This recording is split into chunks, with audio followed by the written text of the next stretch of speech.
itong Garden of Eden, ito yung earth yung isa. So, let us 24 ano. So, he drove out the man. So, pinalayas ang man, sila, and he placed at the east of the garden. At the east of the garden. Ito yung the east of the garden. Ito yung pinanggalingan ni Adan. Ito yung gate.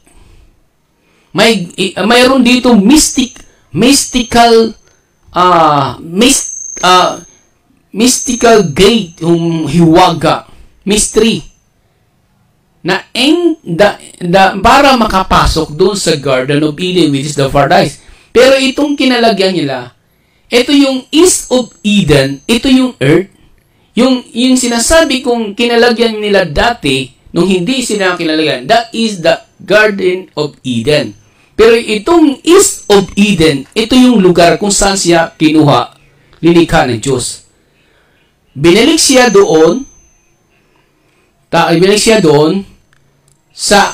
so he drove out the man and he placed at the east of the Garden of Eden, so cherubim and flaming of sword which turned away every way to keep the way of the tree of life. So, binantayan doon yung pintuan upang hindi makapasok sila Adan and Eve.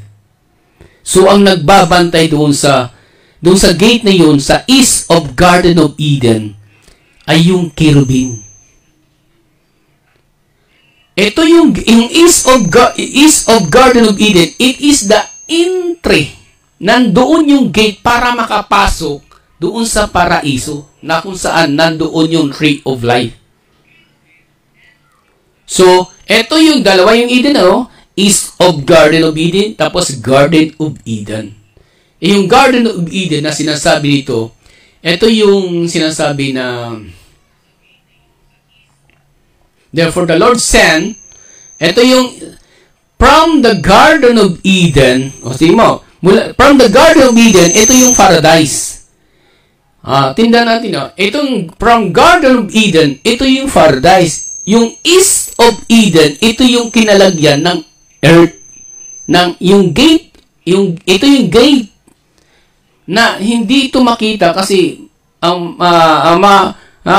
magbubukas lang kasi doon ng gate ay yung cherubim. Ito yung gwardiya para hindi makapasok sila Adan at Eve sa Garden of Eden. So, linagay ng Diyos sila sa east of Garden of Eden. Sabi na gano'n, and flaming sword with turn every way to keep the way. So, yung to keep the way of the tree of life. So, para maingatan yung pintuan. Sa Tagalog nito, sige nga natin. Para maliwanag. At pag tinaboy ang lalaki at inilagay sa silanganan ng halaman ng Garden of Eden at mga cherubim, ang isang maniningas na tabak ang daan patungo sa kahoy. So yun, ingatan ang daan patungo sa kahoy ng buhay. So, yung ingatan, kasi kailangan ingatan Kailangan maglagay ang Diyos ng gwardiya doon sa gate para hindi makapasok si Adan at Eve. So, balik natin sa English, Now, kung titingnan natin yung sabi yon, which turn every tree to keep the way of the tree of life. Para ingatan. So, yung Garden of Eden, may gwardiya doon na cherubim. Ang sino man pumasok doon ay dadaan doon sa gwardiya, which is yung angel of cherubims. May mga bantay. Angels of cherubims, 4 yan na angels doon sa gate. So, every gate, there are 4 angels to guard. Kaya east, west, south, and north. East, west, south, and north. Every gate, mayroon 4 angels. 4 angels to guard the gate. To enter the paradise of God. So, hindi basta-basta doon makapasok, kasi may gwardyang 4 angels in every gate. No? So, kung alamin natin, makalalaman natin yun, nasa Revelation yun, 22, 21, yung gate. Now, nung pinalayas sila sa Garden of Eden, so pumasok yung kamatayan na sinasabi sa pumasok yung kamatayan na sinasabi sa Roman chapter 5 verse 12 na sabi doon, wherefore by one man sin, yung kasalanan, entered into the world, and death by sin. Also death passed upon all men. So for all have sinned. Now, ang ibig sabihin nito,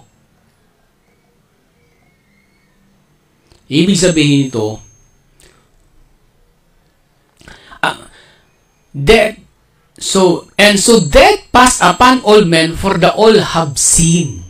So ibig sabihin, lahat ng tao na nabubuhay dito sa ibabaw ng lupa, they are called tree of knowledge and good and evil. Yun na.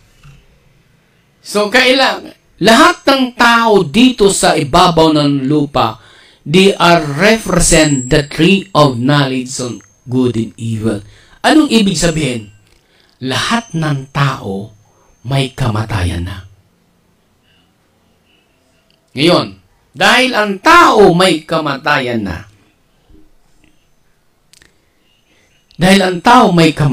na, para magkaroon sila ng buhay,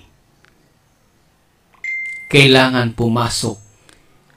sila makakain ng tree of life. So doon na papasok ang ibig sabihin ng Christmas. Na ang Christmas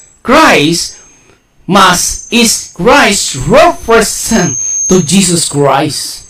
And Jesus Christ represent now the tree of life. After the resurrection of Jesus Christ, pumunta siya sa paradise and kinuha niya kumuha siya ng bunga ng tree of life at kinain niya. At siya ngayon, nag-represent the tree of life. So I hope na sana makita ng mga kapatiran na yung bakit ko sinasabi yung Christmas na ginawa nila ng Christmas tree, it symbolize the tree of life. Hindi nila nakita na ang Christmas tree pala yun ay yung pag-convert into Christ is represent the tree of life. Bakit kailangan si Kristo ng mundo? Kasi ang lahat ng tao sa ibabaw ng lupa, they are all represent the tree of knowledge and good and evil. Ibig sabihin, lahat ay may kamatayan. Kailangan, so yung sinasabi nilang Christmas na ang ibig sabihin, this Passover, kung titingnan mo yung Passover na sinabi nilang Passover, because kailangan malampasan nila yung death. Paskwa. So, ibig sabihin, yung kailangan nila ma-overcome.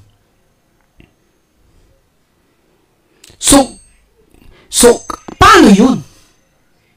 That they are all experience of death. All have, lahat sila ay mayroong kamatayan, death. All death by sin. And so, death past all men. So, lahat, yung kamatayan pumasok sa lahat ng tao sa mundong ito. So, lahat ng tao, they are represent tree of knowledge in good and evil. Nako, yun pala yun.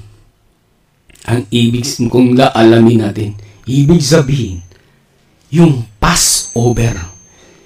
Para malampasan nila yung kamatayan, kailangan dumating si Kristo na nagsisimbolo si Kristo, the tree of life. Para yung sumpa, for all have sinned, pumasok yung salvation. O, nakita nyo na? Dapat pumasok yung salvation. Sino yung ngayon? Yun ay si Kristo.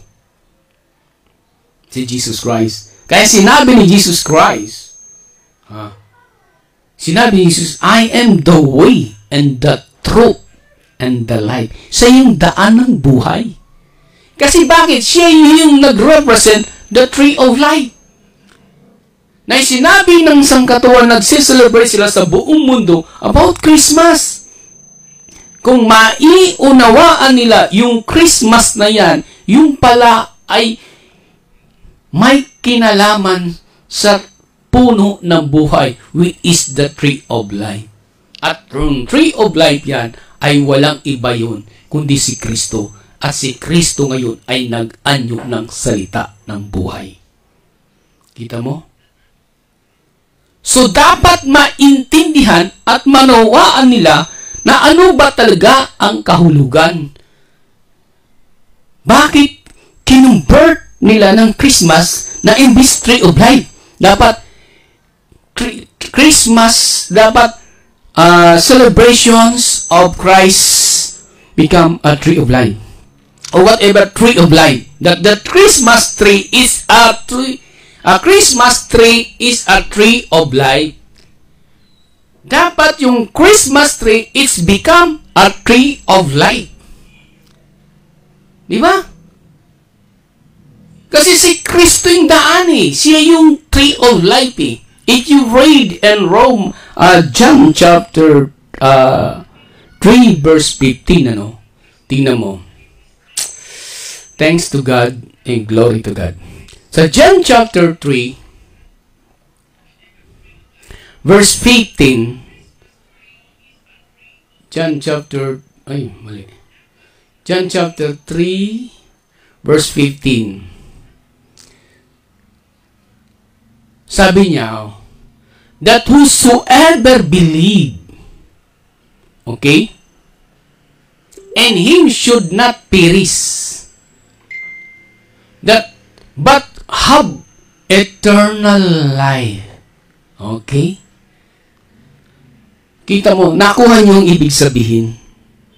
That whosoever believe in Him, kung maniwala in Him, it is Jesus Christ, represent Jesus Christ, should not perish. Yung perish to, kamatayan eh.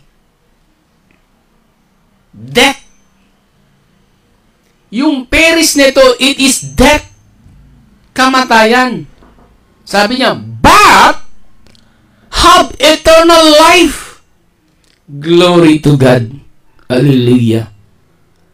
Hindi ito nakita ng sanlibutan. Yung hiwaga na ito.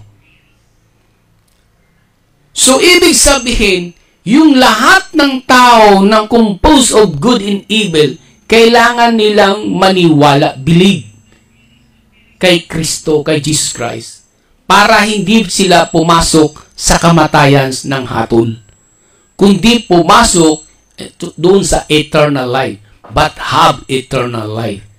See? Did you understand these revelations? Hallelujah, glory to God. So, yun ang importante. Kasi ganun, kaya pagdating ng 16, for God so loved the world that gave His only begotten Son, that whosoever believe in Him should not perish. Ito na yung sinasabi, they should not perish. Hindi papasok yung kamatayan kasi yung katawan nila mayroon ng kamatayan. Kailangan lang, para hindi pumasok yung kamatayan, maniwala sila. Whosoever believe, kung maniwala ka, papasok yung everlasting life. At yung everlasting life na yan, nandoon kay Jesus Christ.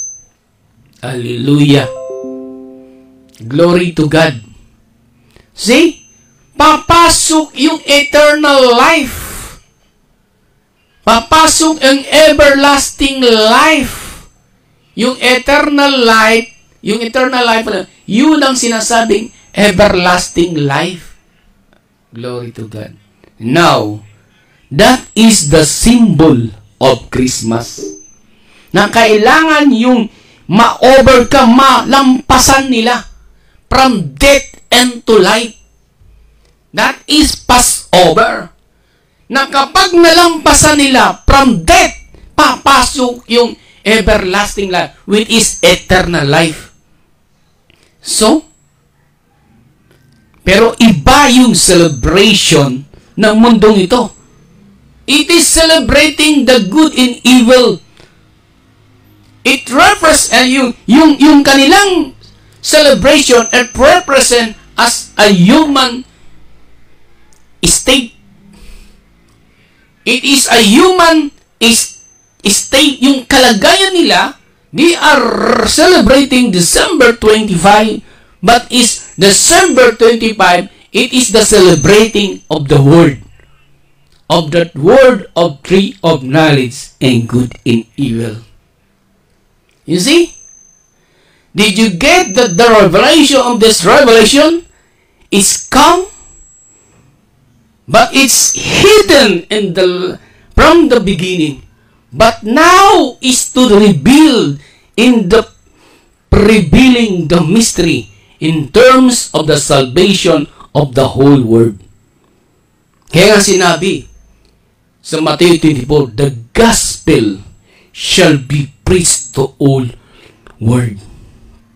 Because these representations of Christ is to reveal the tree of life. And those who carrying the tree of life is winning the soul of life. Kailangan, tawag nito, kailangan nilang magligtas ng buhay. Diba? Yun ang objective and obligation. Those are carrying the tree of life. Hallelujah, hallelujah. Let's read in Proverbs chapter 11. Chapter 11, verse 30. Anong sabi doon?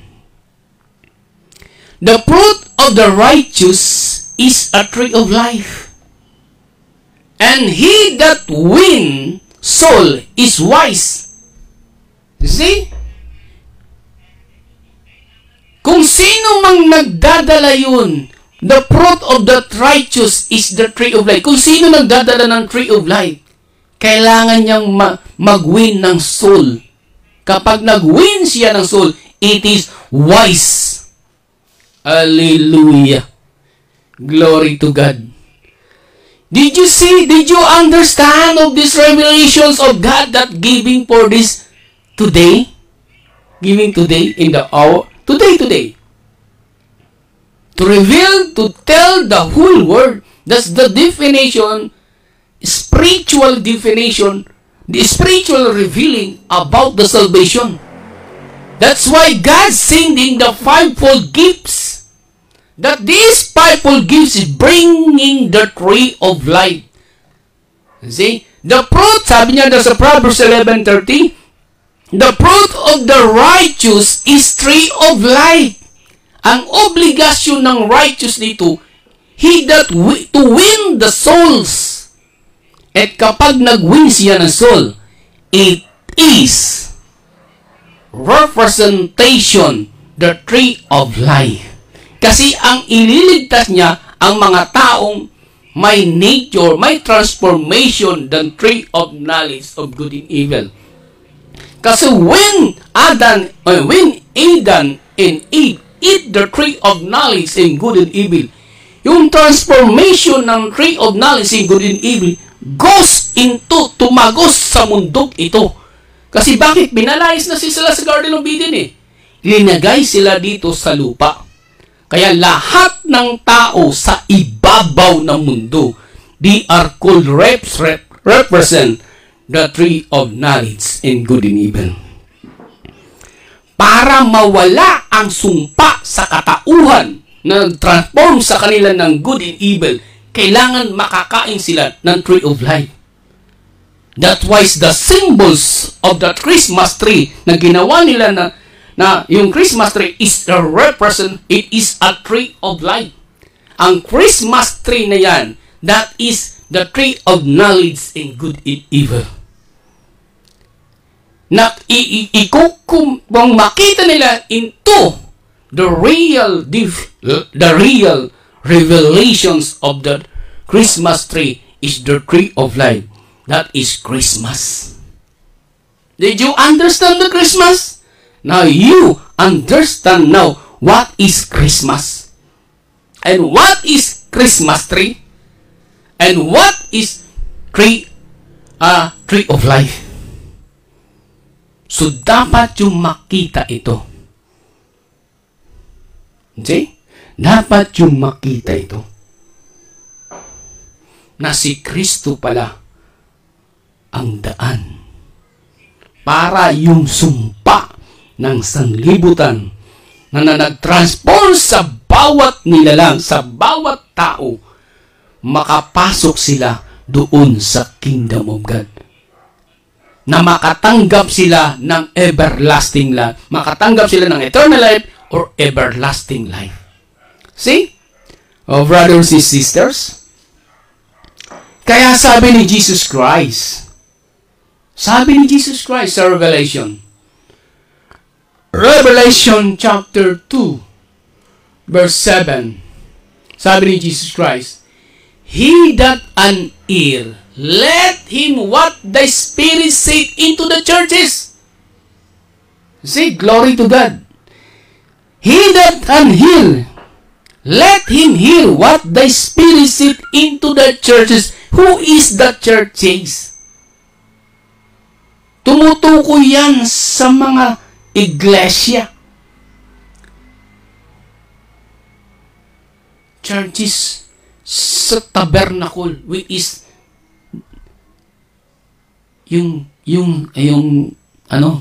the peoples of God. Di ba? Kaya nang sabi magsialis kayo dyan. Ano ba yun? Revelation 18 ba yun? My people out of that. Lumabas kayo dyan. Okay. Ano natin? Sabi niya, tuloy tayo. To him that overcometh, sabi niya, I give to eat the tree of life, which is in the midst of paradise of God. Yun. Pakakainin daw niya ang sino mang magtagumpay. And that is Passover. And that is Paskwa. From death to life. Kailangan ma-overcome nila yung death. Kasi kung hindi nila ma-overcome ang death yan, that is perish. Perish na sinasabi sa John chapter 3 verse 15 to 16, shall not perish. That perish is a death, the judgment of death. Hallelujah. So dapat ito makita ng sanlibutan. The only way to take away from the tree of knowledge of good and evil, you must eat the tree of life.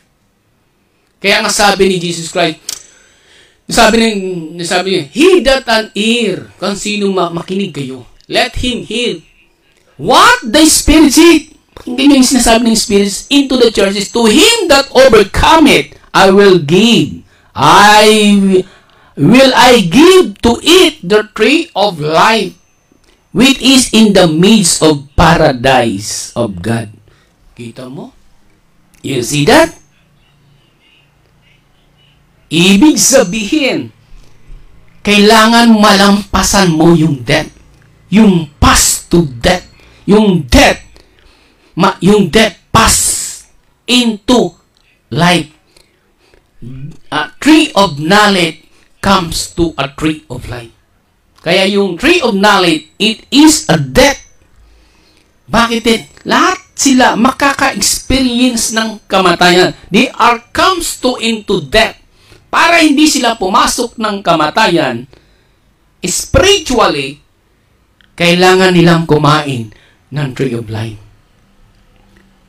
Yung tree of life, that is the life of the Spirit inside of your body. Iyan ang pagkain ng Spirit, is the tree of life. Not in the tree of knowledge in good and evil that represent the literal fruit. The literal food. The literal food, it is represent the tree of knowledge in good and evil. Kaya nga sabi dyan, lahat ng pagkain is a knowledge of good and evil. Bakit it's a knowledge of good and evil? Maganda siyang kainin. Pero pag lumabas sa katawan mo, bakterya na siya.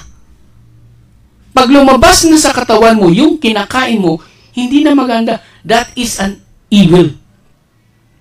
You see that? That is evil.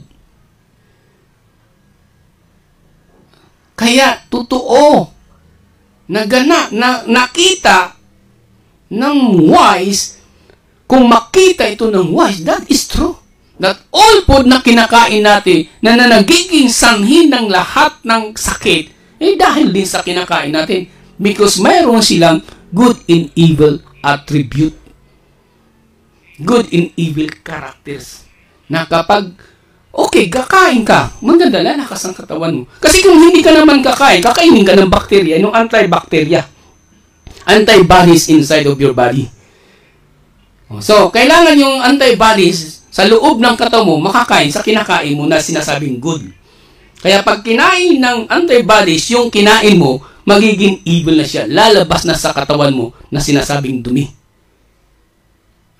Dumi na siya. It is a bacteria. Kaya good and evil. Pero kaya nga sinasabi, para pumasok ka into life, kailangan makakain ka ng tree of life. At yung tree of life na sinasabi dyan, it represents the Jesus Christ.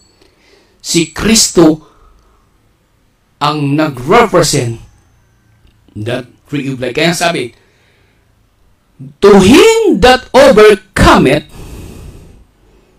and will I give to eat of the tree of life. Sino magbibigay? Si Kristo, si Jesus Christ.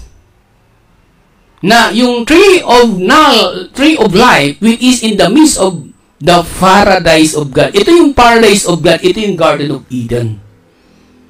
Yung Garden of Eden, ito yung paradise of God. Yung paradise of God, nandoon ang tree of life. Brother or sister, nandoon ang tree of life. Kung makikita nyo at maunawahan, nandoon pala ang tree of life.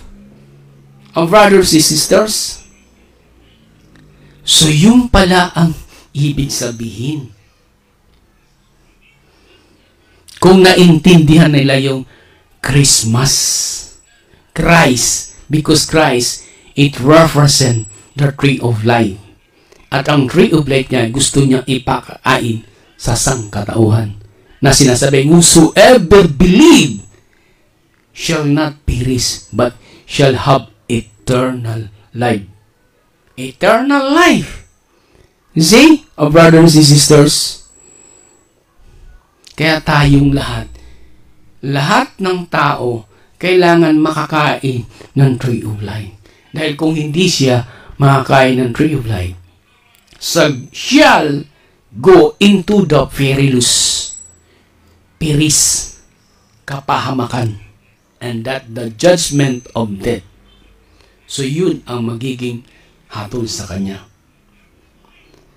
So kaya nga, binibigyan tayo, pumasok yung grace sa 7 church ages. Nung pumasok ang grace sa 7 church ages, nagkaroon ng salvation. Nagkaroon ng pagkakataon ang sangkatauhan na magkaroon ng kaligtasan spiritually from death and to life. Na sinasabi, kailangan ma-take over mo. Kailangan ma-overcome it mo, malampasan mo yung kamatayan at pumasok ka sa life. Kasi kung hindi ka makakapasok, is a dangerous for you. Kaya nga sabi dyan sa Revelation, kaya nga ito yung grace sa Revelation chapter 22. Revelation chapter 22, verse 14, ano? Blessed are they that do His commandment. Kita nyo? Blessed are they that do His commandment. Utos yan eh. That they may have right to tree of life and may enter through the gates into the city. Yun. Para makapasok sila sa gate, doon sa the city of God, the kingdom of God, kailangan sundin nila yung commandments.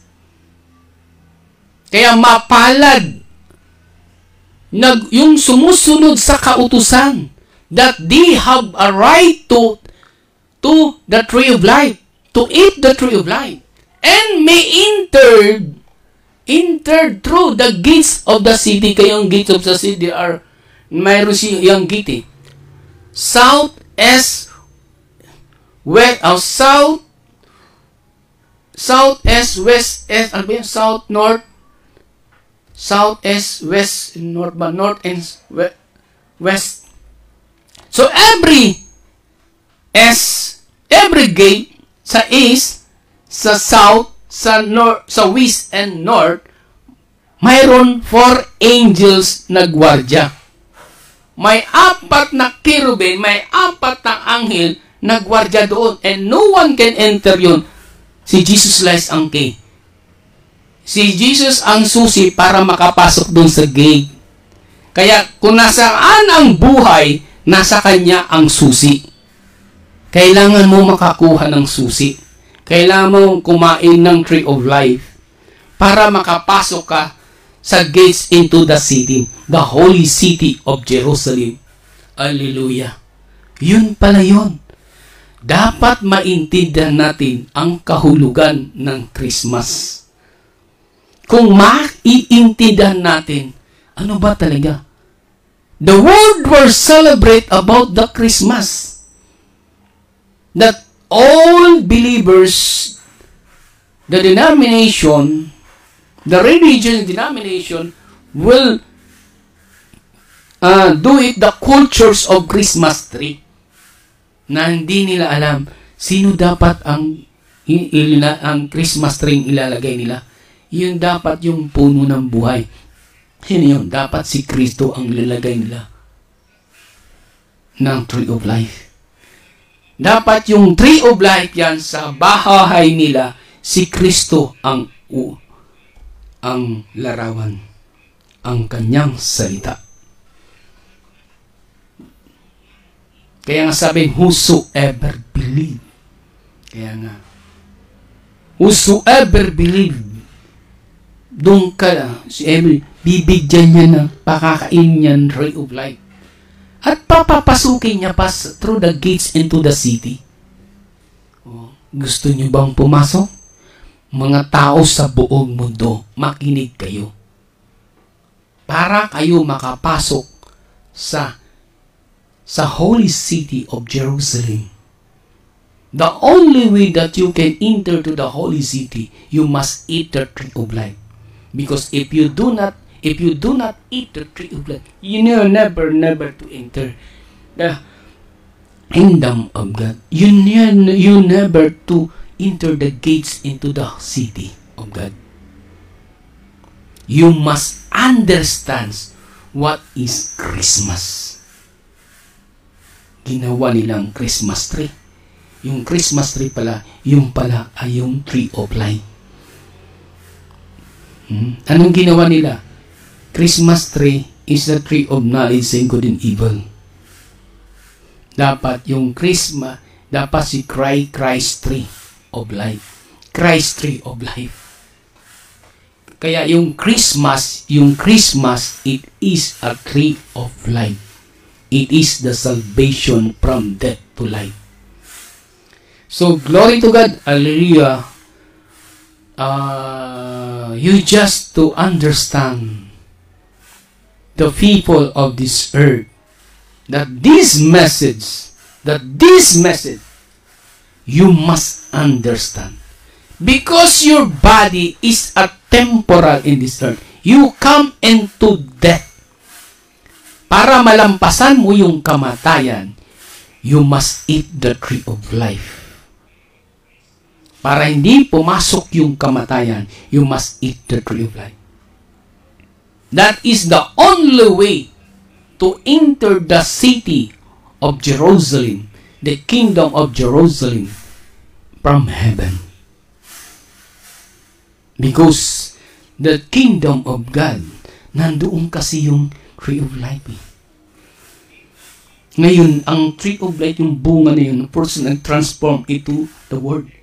Yung tree of life yan, nag-transform sa salita ng Diyos. Kaya nga sabi sa Matthew chapter 4, hindi lang ang tao nabubuhay sa pamamagitan ng tinapay, kundi sa pamamagitan ng salita ng Diyos. Salita ng Diyos. That is the tree of life. That is the mystery of God that should be revealed today. Listen the word. The gospels of God would be preached. The gospel of God of salvation will be entered into the nations. Listen the word. Listen the word. There is only way to enter the kingdom of God. The gate in heaven. Now, Jesus Christ sitting on the throne. The grace will enter into every humanity. Pag-asa yun. Chance yun eh. Now is the chance to eat the tree of life. If you never to eat the tree of life, after this life of this earth, being as a human, you go into the judgment of perilous time. That's the judgment of punishment. Huwag lang natin pakakainin ang ating katawan. Pakainin din natin ang ating spirito at kaluluwa na siyang hindi kayang bulukin ng lupa. Ang katawan ng tao binubulok ng lupa. Pero yung kaluluwa at espiritu, hindi kayang bulukin ng lupa yan. Dahil dinadala yan doon sa judgment. Either the judgments of God goes into the holy city of God and to the judgment, to the lake of fire. So I hope you just to understand what is Christmas. It is celebration 25. This is the day that you must be understand the real revelations about this. Okay? And God bless you to all people of the human creations. Now you have chance to take the opportunity to eat the tree of life. Okay, and God bless you, brothers and sisters.